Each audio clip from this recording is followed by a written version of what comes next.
MBS Radio se une a Himalaya. Todo el contenido de MBS Radio lo encuentras en la aplicación gratuita de Himalaya. Aprecio mucho al expresidente Felipe Calderón que tome esta llamada telefónica. Hay un libro que empieza a circular, va a estar en versión impresa, evidentemente, y también en versión digital. El libro Decisiones Difíciles del expresidente Calderón. Gracias por la comunicación. ¿Cómo está? Buenos días. Muy bien, Luis, muchas gracias, al contrario. Oiga, cuéntanos un poco sobre el libro, muy polémico, por ahí empiezan a salir algunas reseñas. Yo estoy prácticamente en un cuarto del libro, francamente estamos ahí checándolo, pero yo quisiera preguntarle primero, a ver, hay un asunto en torno a las decisiones difíciles, que se tuvieron que tomar durante el sexenio en donde estuvo en el poder. Quizá la más difícil fue esta de tener al ejército en la calle, de la estrategia contra el crimen organizado, algo que dice usted, yo no pateé el avispero. Así es, Luis, te platico en general, puntualmente me refiero a lo que comentas, la metáfora que se ha usado por ahí de que yo pateé un avispero, etcétera, etcétera. Digo, no es así. Yo no pateé el avispero estaba dentro de la casa. Las avispas son venenosas, es decir, matan a la gente, y estaba dentro de la casa común, que es la casa de los mexicanos, y estaban dispersándose por todas partes. Esta expansión territorial del crimen organizado, que es un fenómeno nuevo, no entro en detalles, pero ahí lo explico ampliamente en el libro, el origen, las causas de esta expansión territorial que lleva a una disputa violenta por el territorio, y me adelanto a una de las conclusiones que pongo ahí, Luis. El origen de la violencia y de los homicidios en México, la escalada, no es la acción del gobierno, sino la expansión y la disputa territorial del crimen organizado. Y la respuesta correcta del Estado no es dejarles el territorio, no es dejarles que hagan lo que quieran, que se apoderen del poder, que capturen el Estado. Esta es una tesis esencial del libro. La captura del Estado es la mayor amenaza del Estado mexicano del último, quizá medio siglo. Y lo que se hace es una estrategia que ahí explico, que es enfrentar al crimen, no evadirlo, no congeniarse con él, no llevarse bien, no saludarle a su mamá. Dos, es crear, organizar, construir instituciones de justicia y de protección, de seguridad, de policía confiables, sólidas, eficaces. Y tres, y muy importante, restaurar el tejido social, que sí, efectivamente, es una causa social de la inseguridad y la violencia. Y ahí explico, en este capítulo en general, no solo estos conceptos y lo que yo vi al llegar a la presidencia, lo que yo viví, las decisiones que tuve que tomar, los episodios más complicados, más difíciles, los resultados también, porque hay algo que no se sabe. En la estrategia, por ejemplo, en casos los más complicados, como el de la zona metropolitana de Ciudad Juárez o la zona metropolitana de Monterrey, los homicidios bajaron más del 80% desde su pico. 80%. En los últimos 2 años de mi gobierno, la violencia, los homicidios bajaron 25% de 2011, mayo de 2011 a noviembre de 2012. Es decir, la estrategia funciona. Ahí por un momento, expresidente Felipe Calderón. Se ha dicho, por ejemplo, que Peña Nieto siguió la misma estrategia. Dicen incluso que el presidente López Obrador de alguna manera sigue la misma estrategia. En síntesis, tener al ejército en la calle. Pero hay más violencia. Dice usted, a final de su sexenio, ¿sí estaba funcionando la estrategia? Sí estaba funcionando, estaba dando resultados, ahí lo demuestro. Ajá. Y siguió dando resultados inercialmente, es decir, por el puro vuelo que traía. ¿Y qué todavía pasó? En los 2 años del expresidente Peña Nieto siguió bajando la tasa de homicidios, luego repuntó dramáticamente en 2015. ¿Por qué? Y ahí lo explico en el libro, porque no es cierto, he dicho que en el sexenio posterior al mío se siguiera la misma estrategia. No es cierto. Tú dices, por ejemplo, en síntesis se siguió usando al ejército. Es que esa no es una buena síntesis de mi estrategia. La estrategia fue de 3 ejes: combatir a los criminales, sí, con la fuerza del Estado, pero construir instituciones confiables de seguridad y justicia. Y ahí, por ejemplo, se desapareció la Secretaría de Seguridad Pública, se pasó la Policía Federal a una Secretaría de Intereses Políticos, como es la Secretaría de Gobernación, se desmanteló la Plataforma México, se relajó completamente el sistema de control de confianza y, en síntesis, se desperdició un tiempo valiosísimo en la ruta que traíamos para construir instituciones eficaces. Y eso, evidentemente, lo estamos pagando ahora porque no es simplemente la militarización, que desde luego, yo sí, por supuesto, no fui yo quien la puso, por cierto, al combate al narcotráfico y crimen organizado. El ejército venía realizando sus actividades desde los 70, pero eso es otra historia. El hecho es que la estrategia tiene que ser integral y la parte clave desde el punto de vista de gobierno es la construcción institucional, y eso se frenó, una construcción de instituciones civiles que incluyó no solo la construcción de una corporación policíaca seria, la más seria por lo menos que ha habido civil en mucho tiempo, que fue descuidada, desmantelada, corrompida después, la Policía Federal, desaparecida ahora, sino que la propia reforma de justicia penal, la preparación y fortalecimiento de las procuradurías, la revocación de gente corrupta dentro de las mismas, a nivel estatal y federal, en fin. Entonces es lo que se narra en ese capítulo, además de las vicisitudes que se vivieron, que fueron muchísimas. Y por otra parte, el libro, Luis, hace un recorrido de, déjame decirle, de tres, si hubiera que dividirlo en tiempo, de tres etapas. Una es desde la primera decisión difícil que tomé, es por qué estar en política.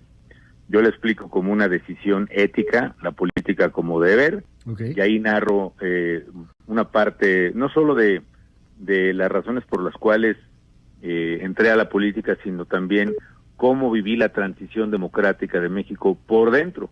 Me tocó ser primero espectador privilegiado, al lado de don Luis Álvarez, de Carlos Castillo, de Diego Fernández, y luego pues protagonista en cierta forma, porque a mí me toca negociar con el presidente Zedillo desde la oposición la reforma política que crea al IFE ciudadano, la autoridad electoral independiente, ciudadana, prístina, más importante, más reconocida que ha habido en la historia moderna del país, encabezada aquella por José Woldenberg, que permitió la alternancia en el 2000. Esa etapa termina con la campaña interna del PAN, la lucha contra el propio Fox, en fin, y la elección de 2006, donde recojo capítulos muy interesantes de libros de Luis Carlos Ugalde, de Tello, Carlos Tello, donde describen, por ejemplo, Tello, lo que ocurrió dentro del cuartel general del propio López Obrador. Ellos sabían que habían perdido la elección la noche del 2 de julio, ellos sabían que estaban abajo en las encuestas y sin embargo salieron a mentir diciendo que tenían una encuesta donde iban 10 puntos arriba de mí. A la fecha no han exhibido su encuesta. La propia Ana Cristina Covarrubias reconoce ahí y reconoce tiempo después en alguna entrevista que sí iban perdiendo esa noche y sin embargo la estrategia fue realmente de engaño. Déjeme hacerle una pregunta, expresidente, en estas memorias, porque al final de cuentas también son de alguna manera memorias, en estas decisiones difíciles. En ese 2006 fue muy complicado llegar, el Congreso, todo este asunto, bueno, en fin, lo conocemos muy bien. Yo le quiero preguntar, en algún momento, siendo usted presidente de la República o terminando de ser presidente de la República, ¿se imaginó que Andrés Manuel López Obrador sería el presidente más poderoso en la historia contemporánea de este país?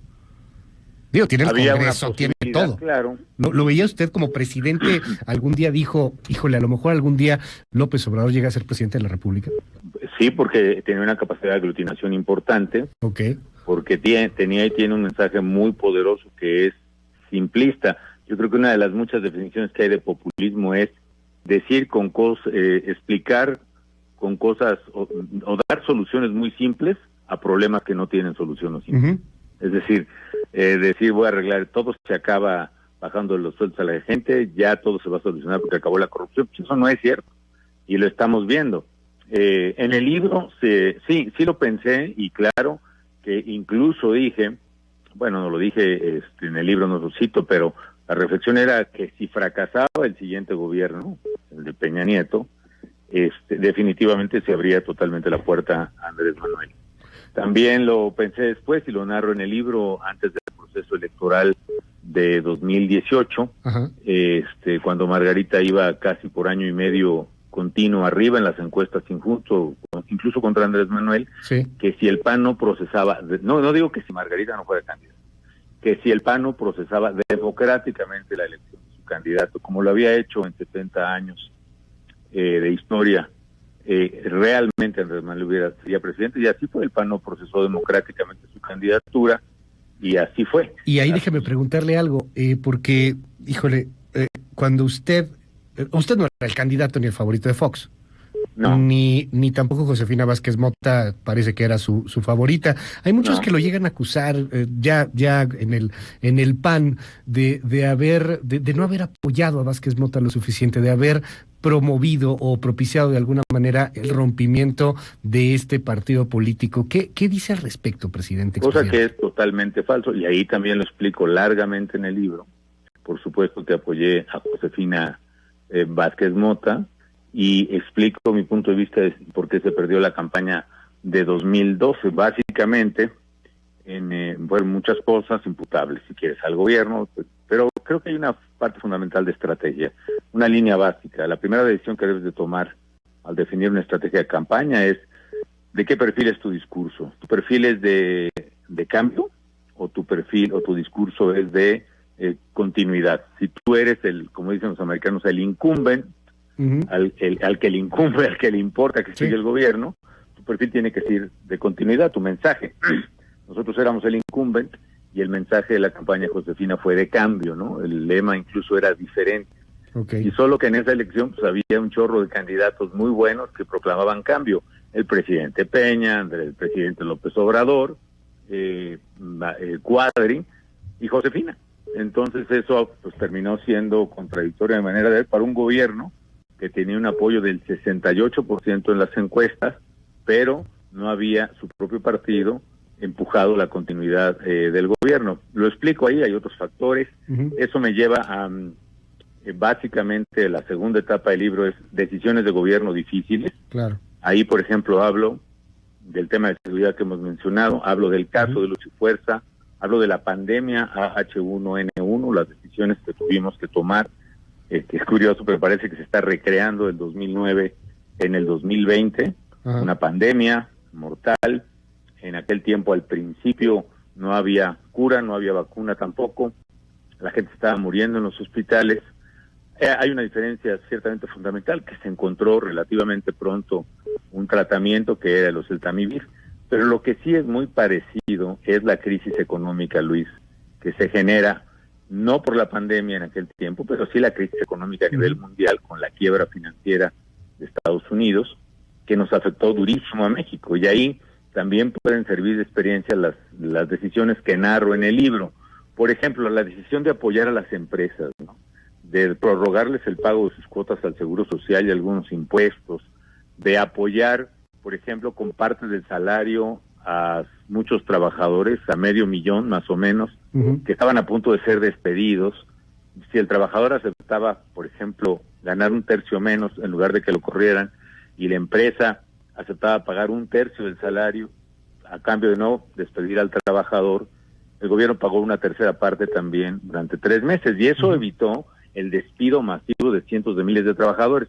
Compáralo ahora, Luis, de 18 de marzo a 30 de abril de 2020, este año, en México hubo 770,000 despidos formales. Eso nada más de la formal, habrá que sumarle la economía informal y empezar a ver los números que van a ser complicadísimos, ahora, terribles. Pero déjame insistir en este punto rápidamente. Si el gobierno hubiera decidido aplicar la Ley Federal del Trabajo, que incluso la diseñamos, la propusimos a partir de aquella experiencia, si hubiera decretado contingencia sanitaria, pudiera haberse suspendido temporalmente la relación de trabajo, darle una indemnización de al menos un salario al trabajador, y con ello hubiéramos preservado cientos de miles de empleos. La decisión del presidente, por prejuicios ideológicos, de no apoyar a las empresas, así fueran micro, pequeñas y medianas empresas, provocó cientos de miles de pérdida de empleos que ahora se van a incrementar, y es responsabilidad no de la pandemia, sino del gobierno. Le pusieron un nombre, emergencia sanitaria de fuerza mayor, para tratar de estar ahí obviando y no tener que hacer uso o invocar la Ley Federal del Trabajo. Al respecto, dice usted en su libro que escribió una carta al presidente López Obrador. Le pregunto, ¿le respondió la carta en algún momento? En esa carta, le recomienda muchas cosas, le habla del ejército, le habla de la necesidad de tener un respeto a la iniciativa privada, muchas cosas, pero ¿algún día le respondió esa carta? No le respondió. y bueno, me la responde casi todos los días en las conferencias mañaneras, mi querido Luis, pero ojalá rectifique, que es básicamente lo que yo le planteo. Yo le planteo, mire, usted dijo que quería ser el mejor presidente. Le doy un consejo, sea el mejor presidente de México, tiene muchísimo apoyo de la gente, tiene mayoría en ambas cámaras, en los congresos de los estados, séalo. Pero si usted sigue dividiendo a los mexicanos, si usted sigue polarizándole al país, si usted sigue faltándole el respeto a millones y millones que no piensan como usted, definitivamente nunca lo va a hacer. Y si quiere generar una economía virtuosa, que crezca, que genere empleo, rectifique algunas decisiones. Yo creo que la más importante, la que empezó esta debacle económica, que ciertamente se agravó con el coronavirus, pero que no empezó ahí, fue la decisión arbitraria, ilegal, bueno, la consulta fue ilegal, la decisión sí la podía tomar el presidente, de cancelar el aeropuerto de Texcoco. Y desde ahí empezó esta caída brutal que ahora nos va a llevar al peor golpe económico, ciertamente agravado por la pandemia, que haya en la historia de México, quizá. En retrospectiva siempre se ven las cosas de manera diferente. Vamos a suponer que había un Felipe Calderón cuando usted era presidente de la República. Vamos a ver que había también algún opositor, alguien que le escribía una carta en algún momento, presidente, siendo autocrítico. ¿Qué hizo mal? Mira, yo creo que hay muchas cosas que si tuviéramos poder rectificar y volver atrás, haríamos que sean distintas, ¿no? Una, por ejemplo, esto de la seguridad, creo que había que acelerar muchísimo más la formación de cuadros y de instituciones confiables y eficaces de seguridad y justicia. Empezamos a nivel federal, yo creo que razonablemente bien, insuficiente, claro, había que hacerlo mucho más, pero a nivel estatal y municipal creo que debió haber habido una intervención mucho más decidida del gobierno. En materia concretamente ambiental hicimos muchísimo, creo que pudimos haber hecho también mucho más. En materia educativa, por ejemplo, yo creo que debimos haber intentado esta reforma que se hizo en el sexenio después. Algo hicimos en el acuerdo por la educación, no narro mucho detalle eso, porque vaya, lo había platicado yo en el libro anterior de los retos que enfrentamos. Pero yo creo que hay varias cosas a toro pasado, Luis, que, como tú dices, es fácil ser, como dicen los americanos, el quarterback de lunes, ¿no? Que todo el mundo sabe cuál debió haber sido la jugada correcta. Entre tantas cosas, ¿hubiera contratado a Genaro García Luna? Pues mira, sí, con las circunstancias, ahí narro las circunstancias en las que formé el gabinete. Era una persona que tenía una larga formación en el servicio público, que venía del CISEN, que hace rigurosos exámenes de confianza a sus integrantes, que estaba en el gobierno anterior, en la PGR, y que tenía interacción, la tuvo desde luego en mi gobierno, con agencias norteamericanas y de otros países que son muy rigurosas en estas interacciones. Por supuesto, ahora quizá hubiera sido súper meticuloso y escéptico y detallista en cada cosa de todos los miembros del gabinete. Pero la verdad, cuando eres presidente, Luis, tienes que enfocarte a gobernar, tienes que enfocarte a las grandes decisiones precisamente, tienes que enfocarte a los problemas del país más severos. Pero sí lo volvería a contratar, presidente. Perdón, sí lo volvería a contratar. O sea, sí lo volvería a tener. No, con la información que tuve a la hora de nombrarlo, sí. Porque y hoy con la información que hoy tiene. Con la información que tiene, pues hay que ver en qué desemboca, ¿no? Por ejemplo, la que sale hoy, que no es información nueva, de empresas y patrimonios. Un paraíso fiscal. Se generan a partir después de mi gobierno. Lo que dijo el fiscal Nieto es que los depósitos son después de mi gobierno. Pues cómo voy a tener esa información cuando sí, claro, se está nombrando gabinete, ¿no? Felipe Calderón, expresidente de México, le aprecio mucho la comunicación. Está disponible el libro, ya bueno, ahorita están cerradas las librerías, está cerrado todo, pero en digital ya está a la venta, ¿no?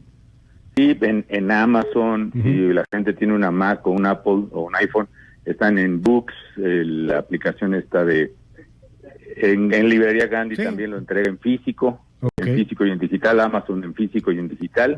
Ayer estaba ya entre los más vendidos de Kindle, o el más vendido, lo padre. Hay una versión pirata que le pido a los radioescuchos que no la abran, que no la compren, que no saben si tiene alteraciones o no, pero que pues eso perjudica a trabajadores, distribuidores, claro, editoriales, etcétera, y que mejor pues de ahorita pues compren el libro, ¿no? Bueno, Pues ahí está, Felipe Calderón, expresidente de México. Gracias por la comunicación esta mañana. Adiós. Muy buenos días.